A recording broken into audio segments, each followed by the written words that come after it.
This video will pretty much be me casually drawing and talking through my thought process, while my good friend Sphinx in the chat pretty much supplies me with questions and sanity checks everything I say to make sure it makes sense. So do let me know what you think about this format in the comments. I'm pretty new to making videos and narrating and all that, so I hope you enjoy.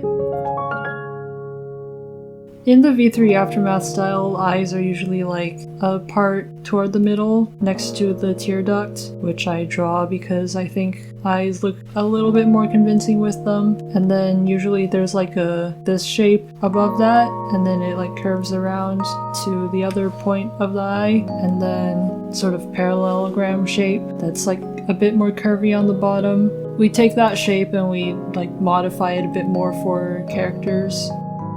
If we're drawing Shuichi, his eyes are a little bit on the narrower side, but not much, because he's a baby. His outer end of the eye is a little bit low, but not quite as low as the tear duct. The two halves of the top eyelid connect in a more rounded way. The bottom part, where the two straightish parts of it connect, is more toward the center of the eye, whereas like other characters it might be like more toward the outside. All of that is just to create a shape that's like a little bit narrow, but not necessarily straight lines. I picked this sort of eye shape for him partly because of the way he looks in the original, but I'm pretty much doing it so that it lands a little bit in the androgynous zone for anime characters. There's a sort of like gendered language when it comes to eye drawing. Usually for male characters with round eye shapes, they make it a bit more angular. I don't think that suits Shuichi because he's more of a like soft-featured kind of person. As for the thickness of the sort of outline of the eye, I have that be different for each character as well. For Shuichi, it's kind of uniform. Because his defining trait is the bottom eyelashes, his bottom half is more similar in thickness to the top of the eyes, but the top of the eyes is still a little bit thicker, and I'm just like slowly rounding out the shape until it's what I think is right.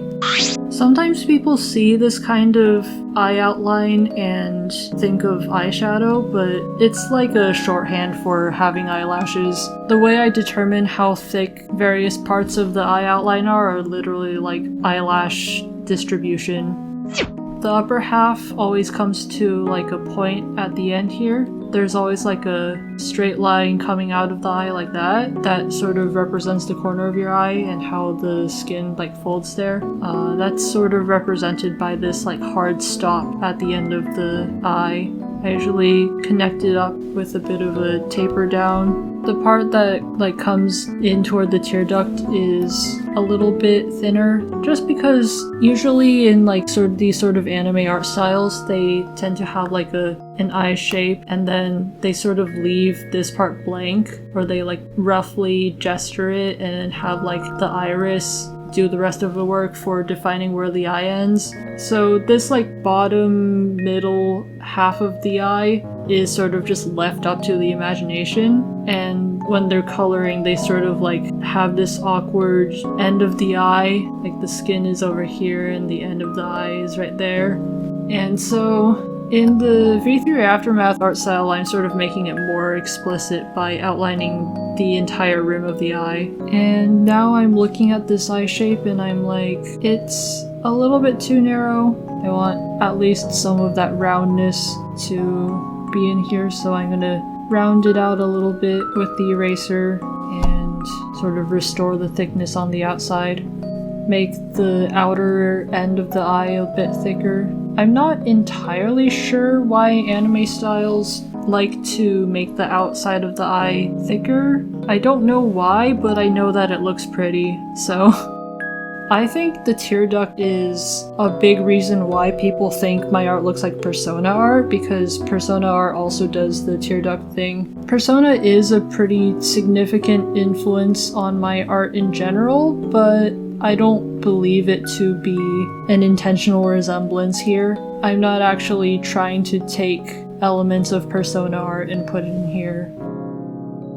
I got my little outline here, and I want this character to have a double eyelid. That's like pretty customary. And for Shuichi's double eyelid, I tend to have it sort of connect on the outside, which I'm not really sure what the reasoning is, but it does make his eye look like he has like soft, thin eyelids. And at the end of the eyelid line, there's a little bit of a dimple, just to show like the spot where it creases. Danganronpa likes big irises. I think the irises I draw are a little bit smaller and a little bit less round, but it's a small difference. My pupils are generally bigger than Danganronpa's, and I personalize them to the characters a little bit, but it's a small difference. Like, Danganronpa usually puts like a little tiny dot for the iris. I like the irises to be a little bit more of a reasonable size that you can see. Have I been saying iris when I mean pupil? I don't know. Anyway, they have like there's this like little circle in between the iris and the pupil, and in Danganronpa the circle is like a complete circle that's white. My guess is it's sort of a stand-in for having eye highlights, because Danganronpa eyes don't have eye highlights. That's one of the defining traits of the art style. But I want eye highlights, and I'm not sure about the white outline in the eye. So I made the outlines black, and I don't fully outline the circle, I just kind of gesture it. As for eyelashes, for Shuichi, he has like thinner eyelashes that are like nice and curvy, these long thin eyelashes. I tend to draw them in like one stroke because I think that's a nice way to get the shape. And of course he's got the signature long lower lashes. And during this stage I often like edit the shape of the outline a little bit to make the eyelashes fit a little nicer. In the canon sprites for Shuichi, he has like his big like outline here, and then like little spikes that are like not normal eyelashes that sort of go like that. So the way I adapted that into the style that I want to go for is sort of make the lower 3 or so eyelashes a little bit straighter and thicker, like just subtly. I think doing that, it sort of suggests the funny eyelashes that he has pretty well. Since the eyebrow frames the eye pretty importantly, I think we'll also go for an eyebrow here. Shuichi's eyebrows are probably one of the thinnest eyebrows that I have for these characters. The thickness is a bit more uniform across the length of the eyebrow, but of course still tapering off. A little bit rounder at the tip. Shuichi's eyebrow is relatively close to the eye.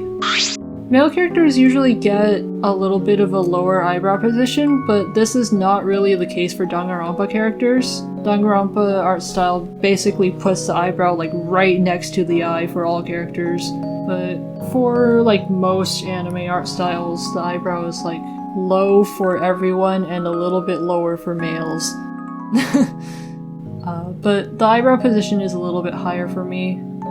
Because V3A is supposed to be set in the real world as opposed to the Danganronpa universe, I definitely wanted to make that sort of distinction with the art style. Slide a little bit toward the realistic end of the scale. So like a lot of the changes that I have here, like drawing the tear duct and giving the eyebrows a little thickness, because of course Danganronpa eyebrows are mostly just lines.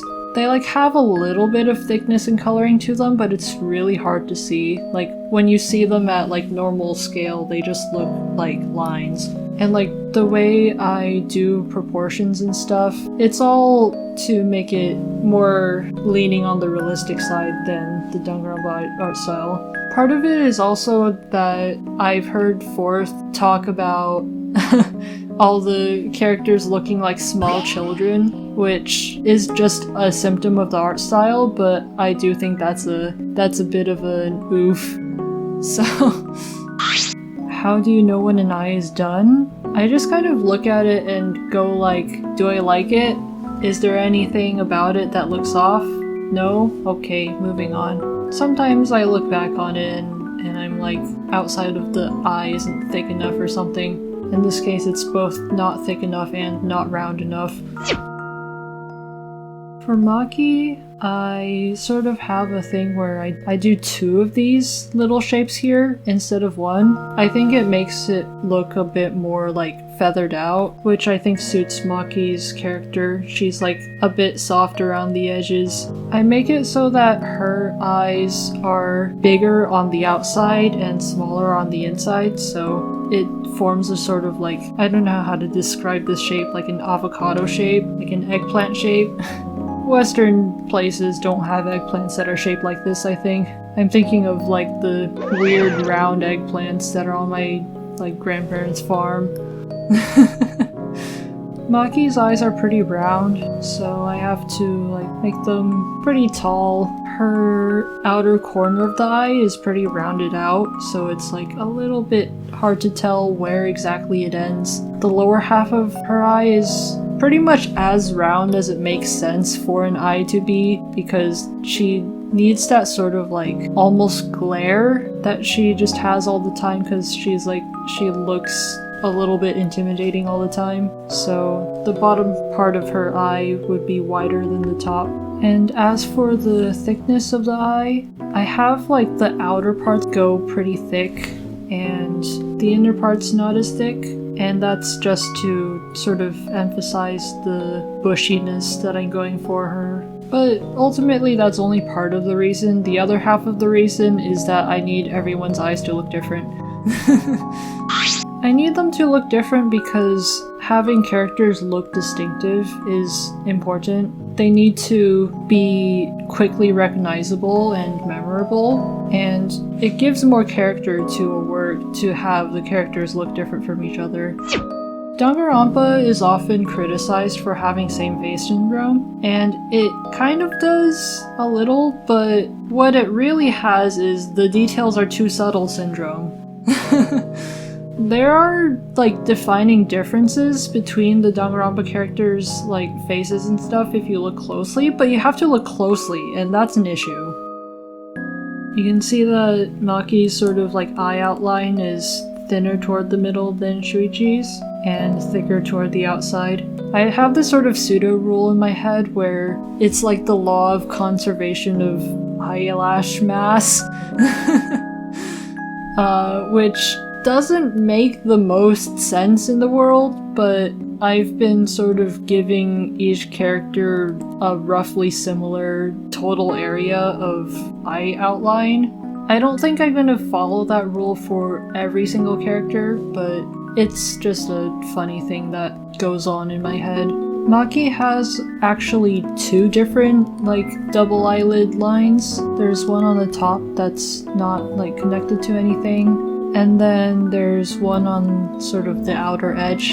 This follows sort of the same philosophy as like the double spike thing in the center and like the thickness on the outside, where it just sort of makes it a bit more bushy looking and sort of like softens the look of the eye by just having less like geometrical and more like feathery and bunch of things are happening sort of look.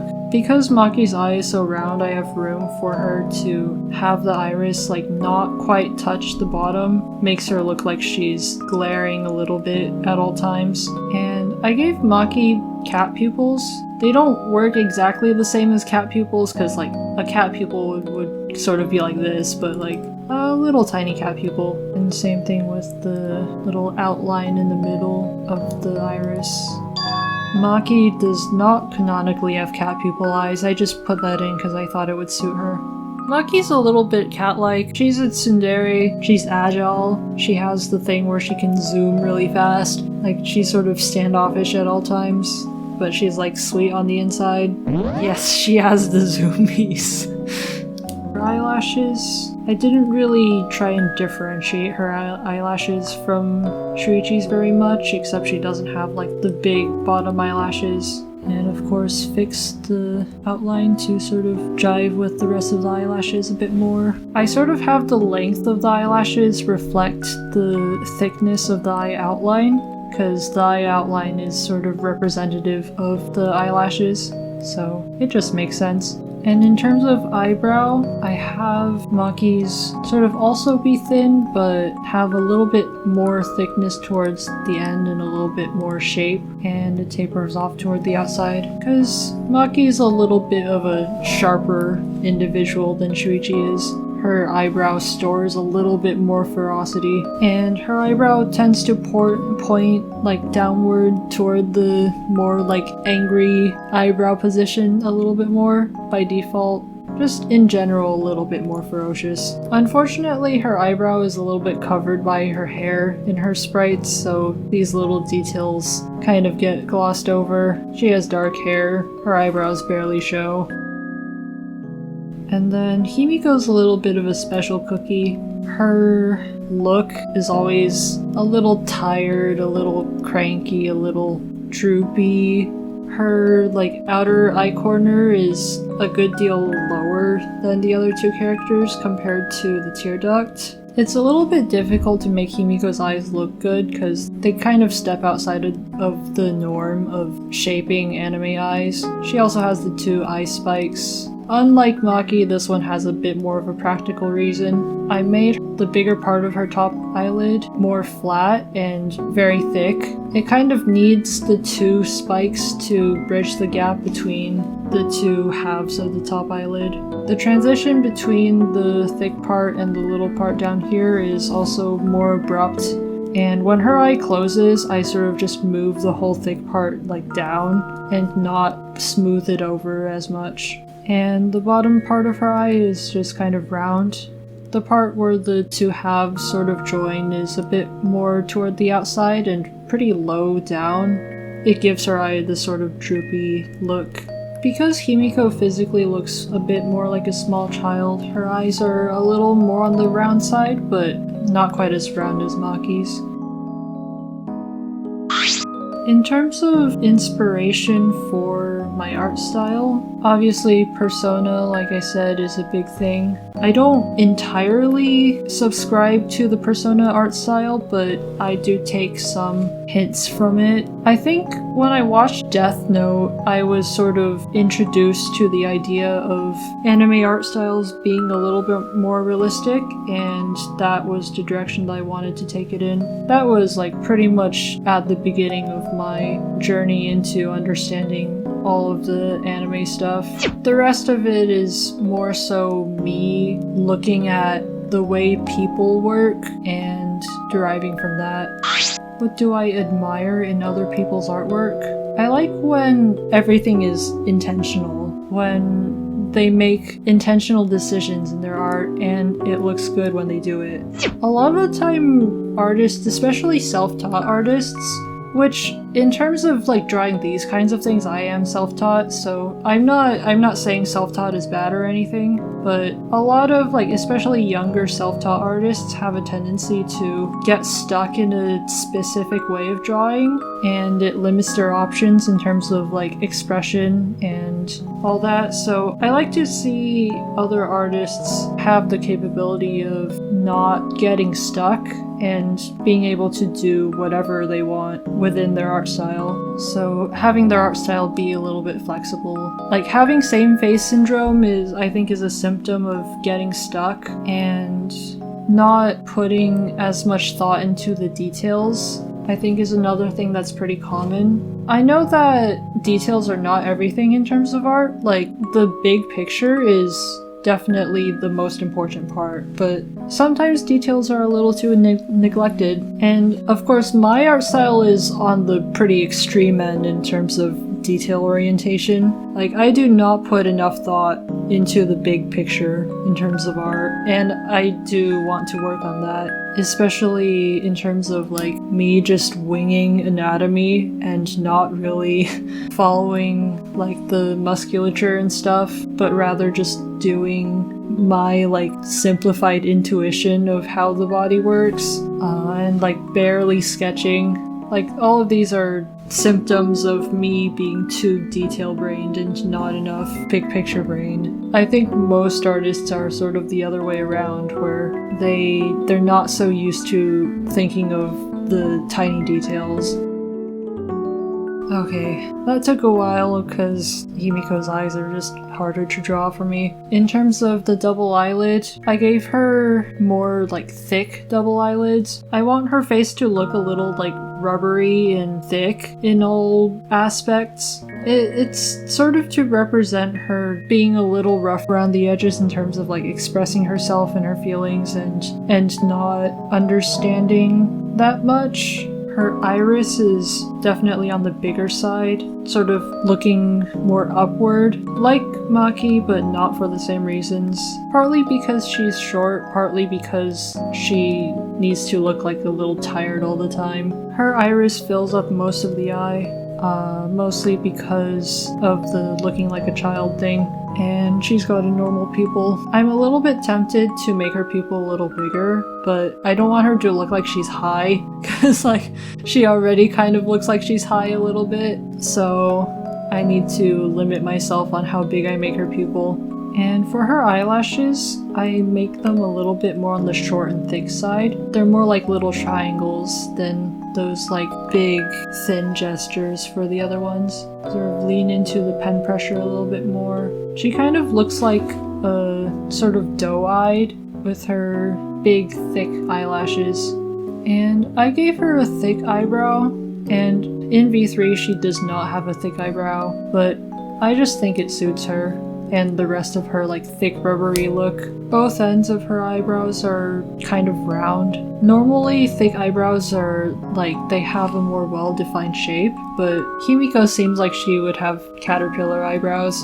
I sort of follow the general eyebrow shape, but I round it out a lot. Normally eyebrows are like a sort of like four-sided, five-sided shape that sort of goes like that, so it sort of follows that shape but rounded out like a ton. And her eyebrow position is a little bit higher. I find that higher eyebrow positions give a bit more of that like pure and unrefined kind of look, and in her case it also gives the sleepy look. How do you draw the other eye? If I'm drawing sprites that are forward facing, the answer is symmetry tool. But in all other cases, I have like a mindset to follow. Usually eyes in these styles are roughly one eye apart from each other, so like the other eye is like over here. If that eye is facing away, like in the 3/4 view, then it's a little bit shorter, but it has to be like the same vertical height, so gotta keep that in mind. I pretty much just mentally foreshorten everything as I draw it, so like obviously the tear duct doesn't really matter, but I like sort of foreshorten it to be a little bit narrower, and this line over here is a little bit steeper over here. Everything's just a little bit steeper. The sort of outer edge of the eye is rounded out a little bit more and more foreshortened than the inner part of the eye, because the eye is round, then the face is round, and the outer edge of it is more foreshortened when it's on the edge. He has a round face. No, regardless of your face shape, all faces are kind of round in this sense that when you're like trying to foreshorten the other eye, when it's like near the edge of your vision of the face, the far end of it is more foreshortened. Same thing with the lower half. The outer half of the lower half is like almost vertical in most cases, and the inner half is a little bit more normal. And one of the fun considerations for eyes that are on the edge like that is that you can have a little bit of fun with the eyelashes on the far edge and make them like a little bit pretty, because since they're on the edge, they're more prominent. And I do change the eye that's like closer and facing more towards you a little bit in 3/4 views, but it's not like enough of a change to really mention. Like I think it would just look the same if I didn't change it. That's the thing about being super detail oriented. Some of these details like no one will ever notice or care. When I was little, I used to do realistic drawing in like traditional media. After a certain point, I stopped getting lessons because I would just not draw outside of art class. I was sort of stagnating a little bit because I wasn't practicing. I was sort of in this position where I wanted to draw sometimes, but I didn't want to draw a lot. So I think the reason why I didn't practice outside of drawing class was I didn't want to draw that much, but I did want to draw a little. So what I ended up doing was I started doodling in my school notebooks, and for a while I drew like almost exclusively eyes, and I just learned how to draw eyes by just doodling them all the time in my notebooks. And it sort of expanded from there. Eventually I was like, you know, eyes aren't enough, I want faces. And then eventually I was like, faces aren't enough, I want bodies. And the bodies looked fairly awkward for a while. Eventually, when I was like 17, 18 or so, 18, I started drawing on my phone with my finger. I did a little bit before then, but only just to like mess around, and like usually I went to like vector art tools because vector is more like detail-oriented brain, but eventually I figured out that it was hard to make things look natural by doing that, so. For the iris, the two eyes sort of look inward a little bit. They're always a little bit cross-eyed. In this case, he's sort of looking not directly forward, but a little bit to the side, so trying to express that with the other eye. And this part requires a lot of like leaning back and being like, does that make sense?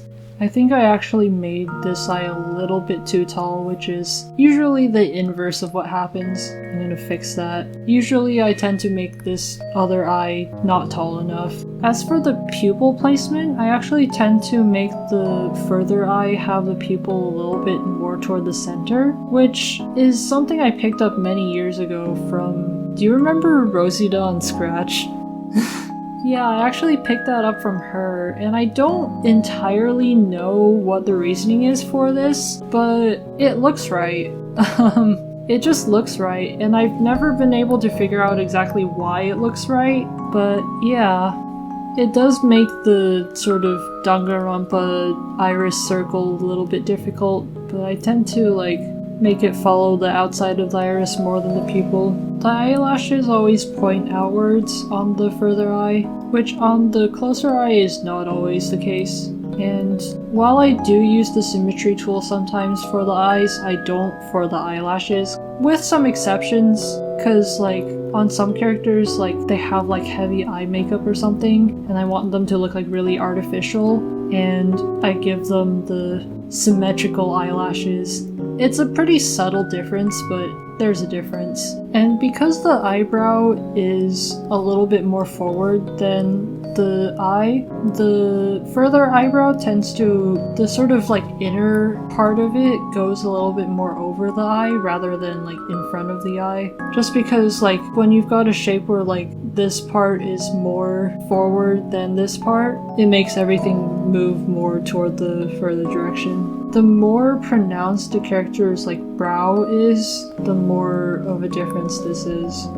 For male characters, people usually draw like more pronounced brows, which I'm not really doing for Shuichi, but it still makes the face look right for it to be a little bit more pronounced. And it's always tricky to make the two eyebrows not look like different expressions because of the way they're facing and stuff. Eyebrows are very sensitive and change the expression a lot, so even more so than eyes. I do think a lot of artists neglect the eyes when they're drawing expressions.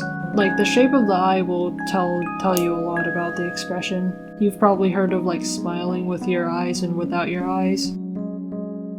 As for coloring the eyes, I pick like a little bit of a bluish off-white for the eye whites. There's not really a strong need to do this. I just think white in a drawing is a little bit weird. the bit of a fleshy gray red for the tear ducts. I tend to shade the sclera sort of just parallel to the top of the eyelid, but like a little bit more toward the middle. And if there's like, because Shuichi has a lot of hair, he's gonna have like some hair here, some hair here, some hair here. So I would like have the shading sort of follow the hair a little bit more like that. And like over here as well, like follow the shape of the hair based on like where the light is. And Shuichi's eyes are actually like a really gray orange in the original art, which is kind of odd. Like, I always assumed his eyes were green. I think mostly because the other Danganronpa protagonist's eyes were green, and it just looked about the same in terms of color. But when I color picked all his different pictures from the sprites and CGs and everything, they're all like orange. So I guess his eyes are, strictly speaking, just kind of gray, but like, I don't know. Like, when I fill this in, this is like a grayish yellow, but it kind of looks green. So yeah, I don't really know what to do with his eye color. And then like pick a cooler color for the darker part.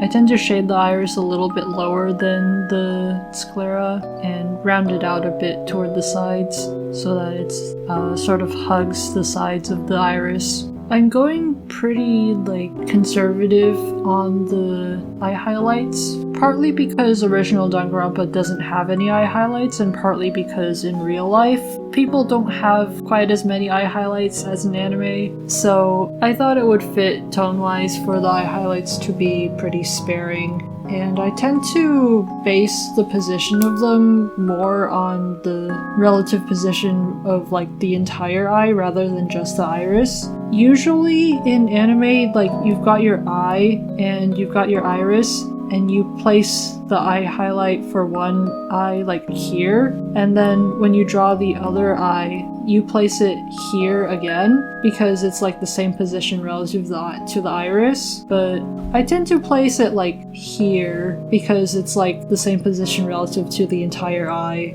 And for the eyebrows, what I've been doing is just taking the color of the hair and just putting that on the eyebrows just as a flat color, and not like shading it or anything. But yeah, there it is. Contextualizing eyes in the rest of the figure. I think fitting them on the face is like a whole other video. I don't know if it's gonna be as long of a video as drawing the eyes themselves, but it's enough for another whole video. And Maki's got these bright red eyes, which I lean a little bit off to the side because I don't know how I feel about like exactly red hues. I do have a master color palette. The master color palette is just their default sprites. But for the sake of this exercise, I'm not really referencing that just because I want to talk through the whole thought process. I think it would be fun to compare how close I got with both of them. Himiko's got these like palish, orangish pink eyes. I do like Himiko's eye color, but it's a little bit unflattering when combined with the rest of her design. When you put it next to her bright red hair, it's a little bit I think about varying the sort of height of the shadow based on how thick the upper eyelid is drawn, but I don't follow that very closely, and it's like a small difference, not completely worth talking about.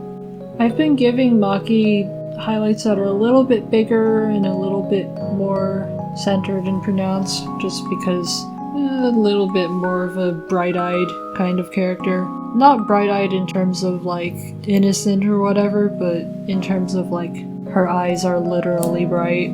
But yeah, I think that's all I've got. Eyes, woo!